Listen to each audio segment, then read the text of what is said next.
পথকুকুরদের নিয়ে সুপ্রিম নির্দেশ, তারপরেই পদ্মকে দাগিয়ে দেওয়ার মরিয়া চেষ্টা। আর এবার সুপ্রিম কোর্ট নির্দেশ বদল করেছে।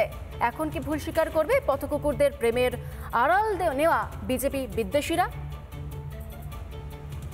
কন্ট্রোভার্সিয়াল জাজমেন্ট হয়েছিল, তখন থেকে সেই অর্ডার মডিফাইড হওয়ার পর অবধি আজ অবধি আমি দেখছি সোশ্যাল মিডিয়ায় একটা ক্যাম্পেইন চলছে বিজেপিকে দায়ী করে এই ব্যাপারটাতে, মানে বিজেপি অ্যাজ ইফ এই অর্ডারটার জন্য দায়ী।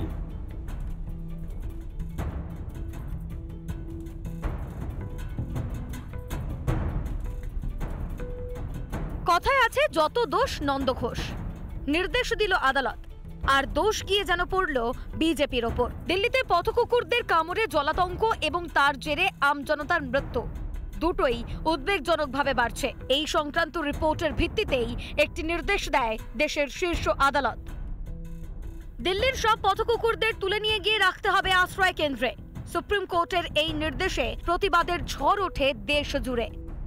সঙ্গে সঙ্গে সোশ্যাল মিডিয়ায় একটা হাওয়া ওঠে, যেন শীর্ষ আদালত নয়, বিজেপি সরকারের অঙ্গুলি হেলনেই পথকুকুরদের সঙ্গে বঞ্চনা করা হচ্ছে। ভোট পাওয়ার পরেই যেন যোগ্য নয় বিজেপি। পথকুকুর প্রেমের আড়ালে পদ্মকে দাগিয়ে দেওয়ার একটা প্রচেষ্টাই শুরু হয়ে যায়। স্টেরিলাইজ করাটা সমাধান, তাদেরকে শেল্টারে পাঠিয়ে দেওয়াটা সমাধান নয়।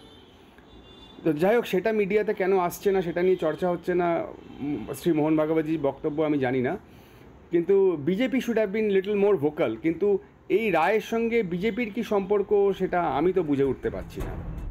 এদিকে এখন পথকুকুরদের নিয়ে সেই নির্দেশ স্থগিত রেখে নতুন রায় দিয়েছে শীর্ষ আদালতের 3 বিচারপতির বেঞ্চ। কিন্তু যারা আদালতের নির্দেশকে হাতিয়ার করে পদ্মকে কাঠগড়ায় তুলেছিলেন, তারা কি এবার ঢোক গিলবেন?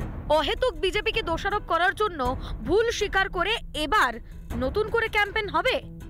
রায়টা দিয়েছে সুপ্রিম কোর্ট, এখানে বিজেপি কেন? সুপ্রিম কোর্টের বিচারপতি কি বিজেপির নাকি? সমস্ত কিছু বিজেপিকে টার্গেট করে। সমস্ত কিছু পেছনে একটা রাজনৈতিক দলকে টেনে আনার একটা খুব অদ্ভুত ধরনের ট্রেন্ড গত কয়েক বছর ধরে আমাদের এখানে শুরু হয়েছে। এটা খুব দুঃখজনক। গণতন্ত্রের বিচার বিভাগ, আইন বিভাগ, রাজনৈতিক দল সব আলাদা, তার ভূমিকাও ভিন্ন, সবাই সব জানে।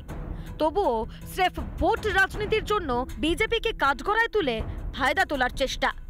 কিন্তু জনতা যে এত বোকা নয়, তাকে ভুলে গেছে বিজেপি বিদ্বেষীরা। রিপাবলিক বাংলা।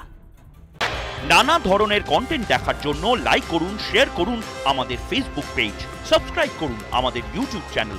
পাশাপাশি অন্যান্য ব্রেকিং নিউজের জন্য অবশ্যই চোখ রাখুন রিপাবলিক বাংলায়।